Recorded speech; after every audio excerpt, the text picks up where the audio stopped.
Vítám vás u prvního videa kanálu Aerostar Maniak. Jak už jsem zmínil v 0. videu úvodním, že na tomhle bílém Aerostaru budu vyndávat motor, tak se do toho jdeme pustit. V podstatě to pustím na časovsběr s různýma prostřihama detailů a uvidíme, jak to dopadne. Jak dopadne video, jak dopadne vydrání motoru. Tak jdeme na to. I feel nauseous, believe me. Never had a lot of shit come easy. Had to work hard, struggle just to be me. Had to rise up just so they could see me. Did what I had to do just to feed me. And what was left over I put towards my dreaming. But the only thing in life that has meaning are the things you gotta work for, believe me.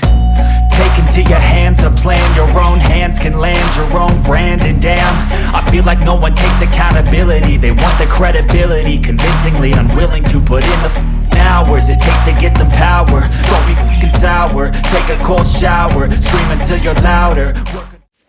No, abych trochu přiblížil, jak je vlastně rozložený ten motor, tak co jsem teď udělal, bylo, že jsem odpojil ty plynový lanka, které jsou na spojeným společným držáku. To jedno lanko je na plynový pedál a druhý lanko vede tady do membrány, která vlastně ovládá plyn alias tempomat.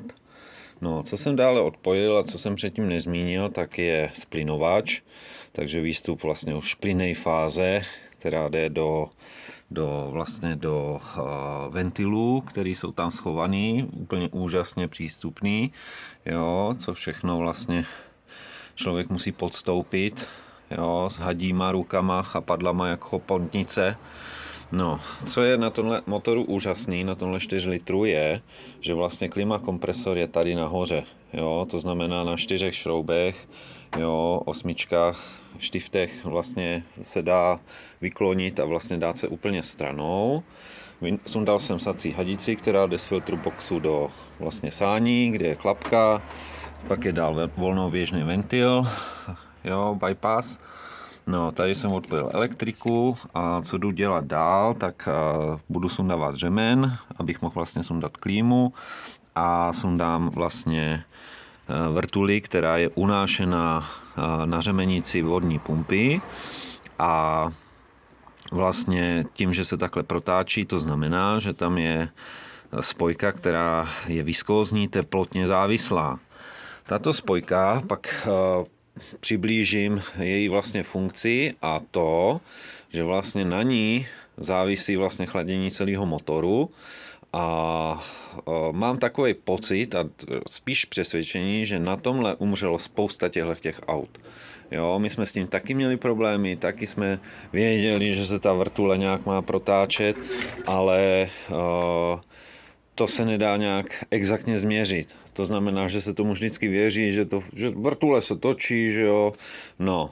Ale pak to vaří, furt to chrlí vodu ven, vyndá se termostat, i tak to funguje blbě, protože prostě ten vzduch přes tu mřížku v nižších rychlostech prostě nejde, jo, a i když to má celkem vysoký objem kapaliny, což je možná taky důvod, tak je nějakých 12-15 litrů tam bude, jak ve Škodovce 120, tak vlastně se to auto uvaří, jo, popraskají hlavy a tak dále. Takže na tomhle podle mě prostě umřelo spousta těch aut. No.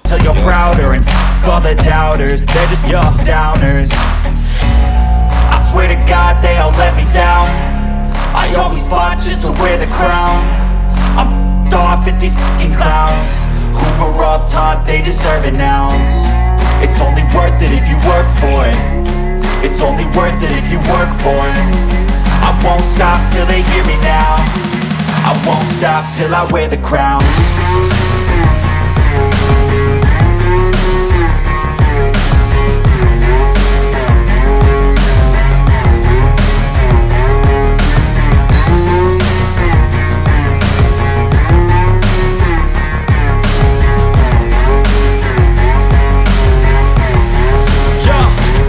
Let's go.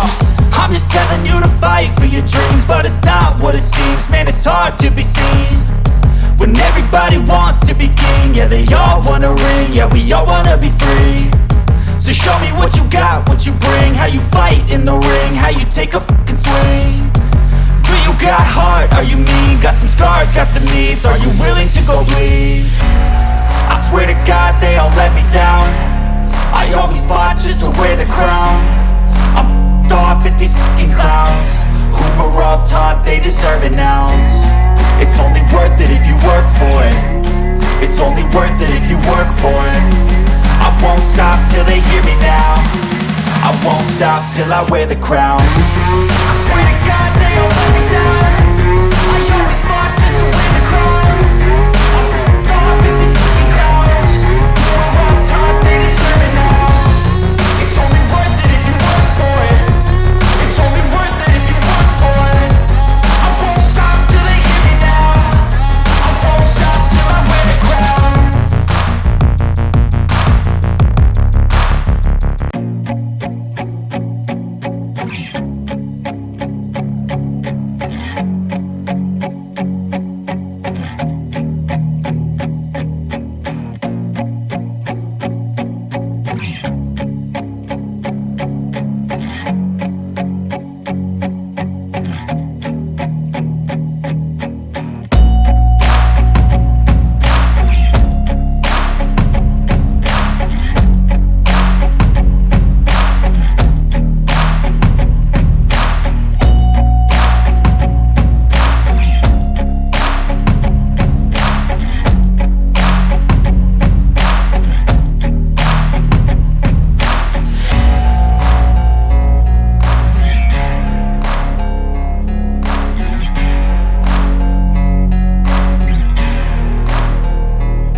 No, takže jdeme se podívat, co vlastně budeme odpojovat tady.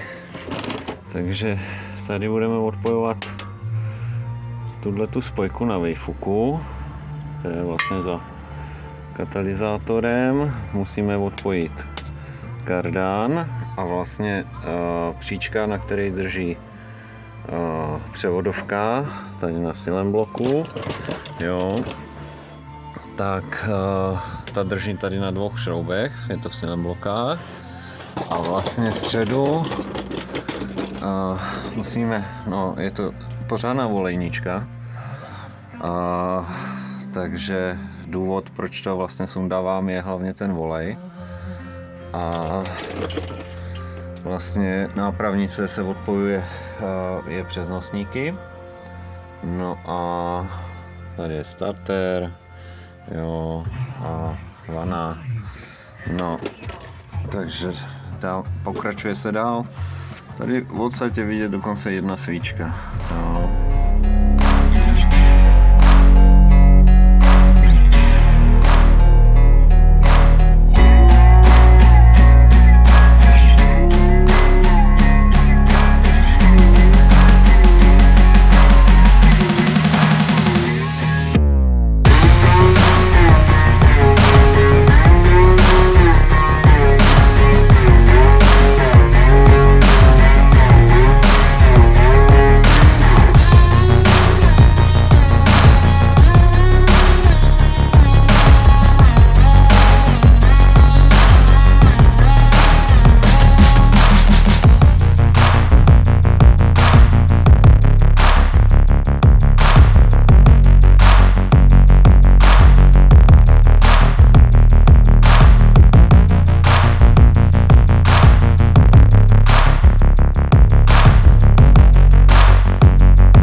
No, jaký je progres?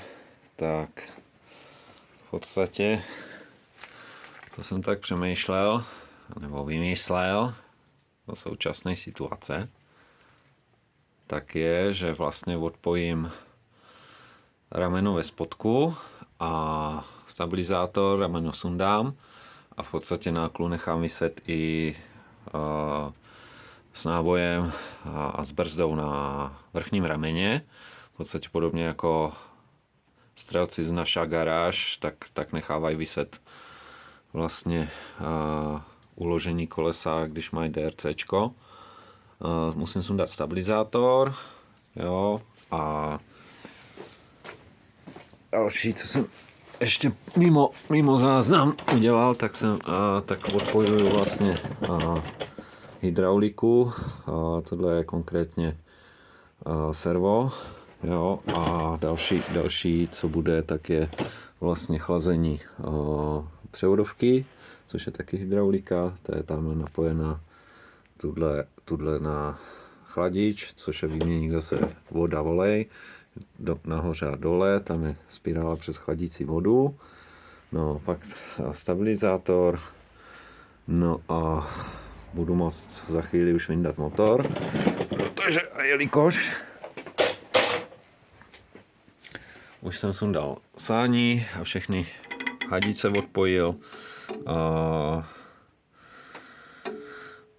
potlaky, ještě mě čeká benzín vlastně, vodu jsem odpojil veškerou, altík jsem sundal, tam se ještě povaluje zapalovací modul, jo, a vlastně svazek elektrický a veškerá elektrika tak zůstává na motoru. No, ještě přemýšlím o tom, že sundám vejfuk nejdřív, abych ho neměl vlastně pod motorem a pod převodovkou. No a takže pokračujeme dál směle, no.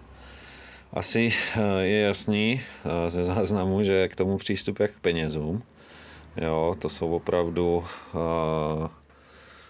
točení šroubem po 0,05 stupni, jo, po menším úhlu, a jako je možnost vůbec i těch nejlepších ráčen, takže je to jakože zábavný, no, ale pokračujeme dál.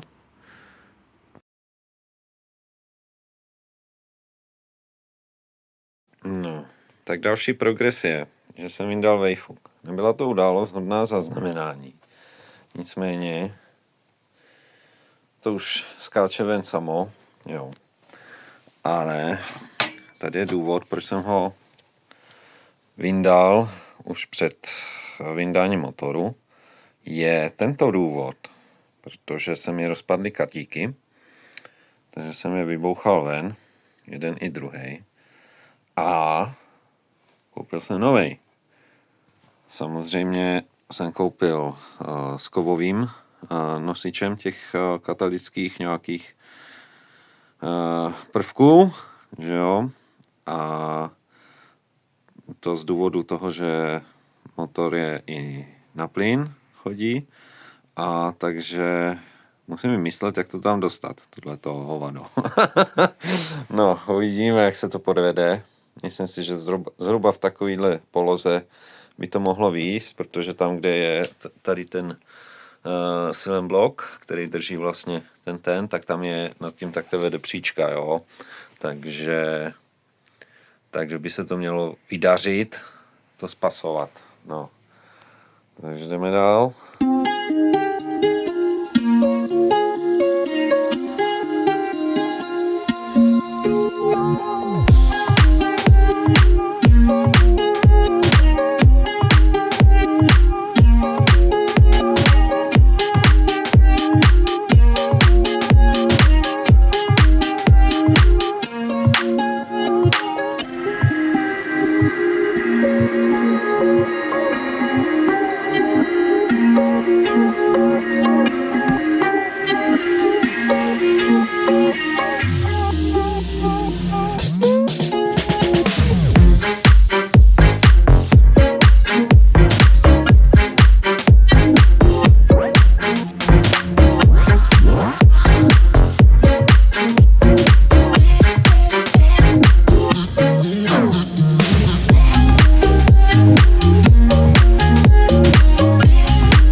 Samozřejmě Murphyho zákony fungují.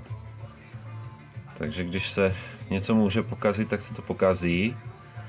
A když se to pokazí, tak se to samozřejmě pokazí v nejnevhodnější chvíli. Proč ne? No, takže tenhle ten šroub, to je tlumič vlastně, který vede přes pružinu. Tak to mi nejde povolit, jsem to nahřejval a všechno možný mlátil do toho. A nejde mi to povolit, takže to musel odříznout. No, takže jsem odpojil vrchní rameno a tak jsem jakože chtěl to dělat, ale tohle jakože už se jako je potřeba vyměnit ty silent bloky, no. Tam je vidět tady vlastně silent blok, tenhle silent blok v držácích a tuhle je vidět, to se šteluje odklon podložkama, jo. Takže to je takhle urobený. No a tady jsou vlastně šrouby, na který drží nápravnice a celý motor. No a jedeme dál. Tak přátelé, máme tady update. Pobojoval jsem, zjistil jsem samozřejmě nepěkné věci, které mě čekaly a taky se mě dočkaly. No, první je jedna zlomená pružina, zcela běžná záležitost u Aerostaru, která samozřejmě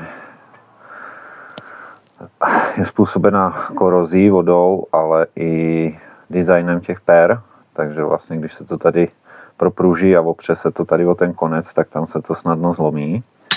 Takže pravá pružina je out, budu muset objednat 2 nohy. No, ramena jsou celkem v pohodě, silem bloky i po 30 letech to šlo povolit, tam jsou takovýhle šrouby parádní. No, trošku mě potrápily teda ty spodní čepy, které nešly jen tak vyrazit.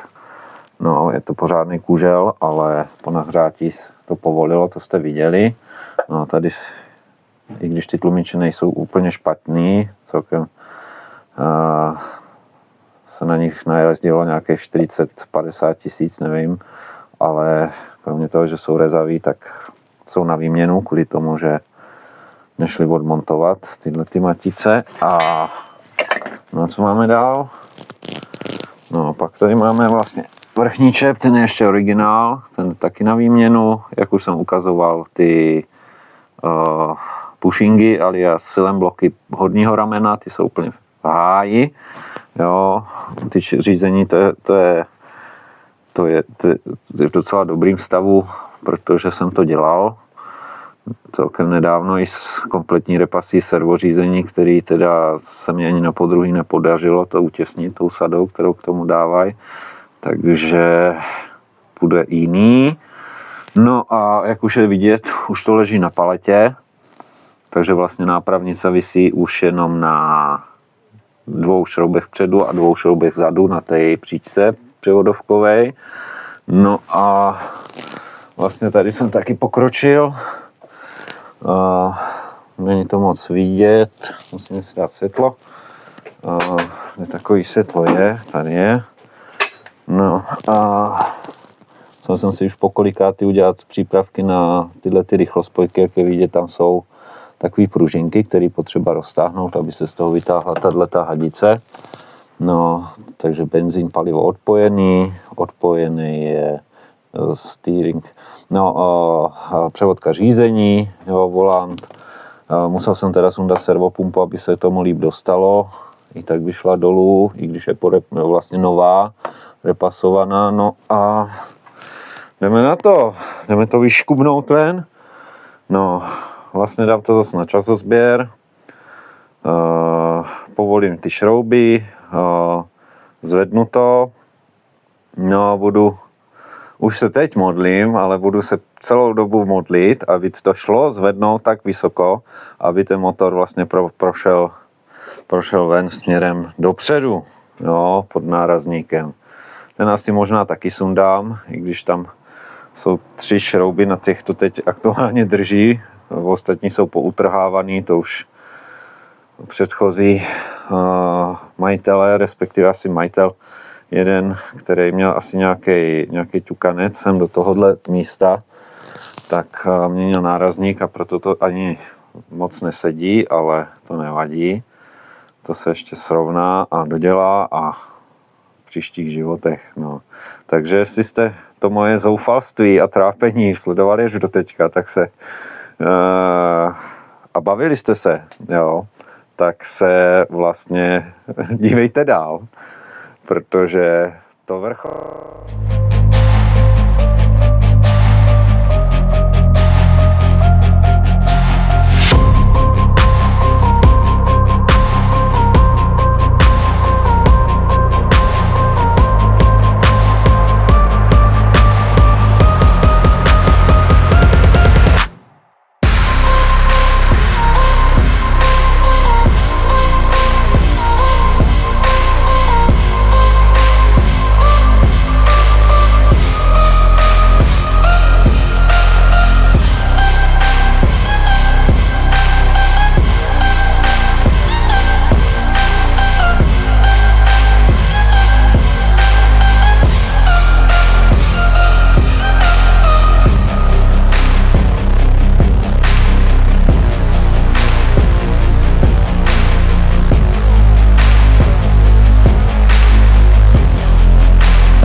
the city streets, we began to feel the fire.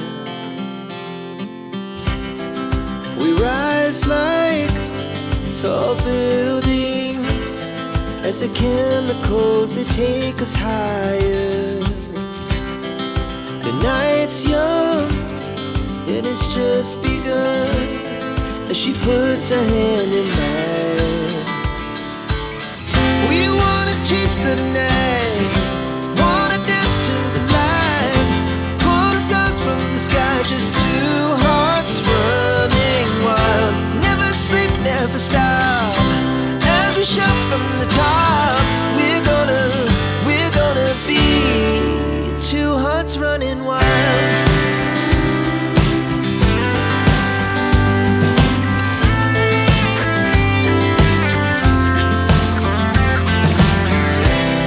Now the morning is the afternoon, we lay awake in bed.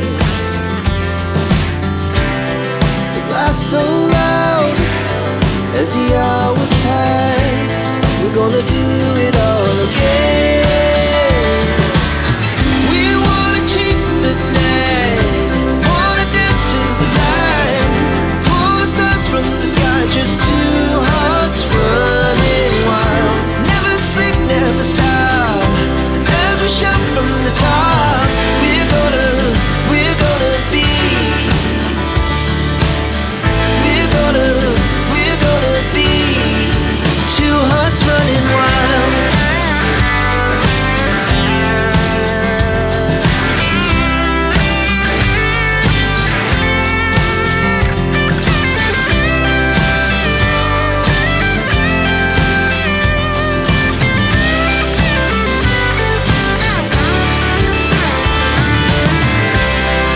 The moonlight, summer sky, it was the best we ever had. And we'll stay on forever, we'll never have regrets. We wanna chase the night, wanna dance to the light, pull the stars from the sky, just two hearts running wild. Never sleep, never stop, as we shout from the top. We're gonna be two hearts running wild. We're gonna be, we're gonna be two hearts running wild.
Syrena mi k tomu houká. No, ideme ťahať.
Taká je to venku.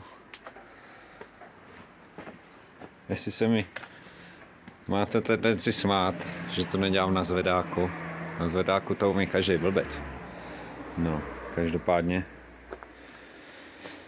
je to venku za pomoci jak jinak než druhého Aerostara. Hej. No a můžeme vyměnit svíčky. Jo, teď je na ně takhle přístup tady. A můžeme to dávat zpátky. Super. Spokojený a šťastný montér. Navzdory tomu, vidíte, není nic vidět. No, takže motor už je venku. Byla to krušná lopota, ale proč to neskusit? A děkuji za pozornost. Doufám, že jste se skvěle bavili nad mým utrpením a zoufalstvím. A na dalším videu bude údržba motoru, jo, přetěsnění, kontrola, všechno možný, náprava, silent bloky, kulový čepy, jo. Bude to asi víc videí, takže dejte like, dejte odběr, ať vám to neuteče. Já to nějak budu sestříhat a čau.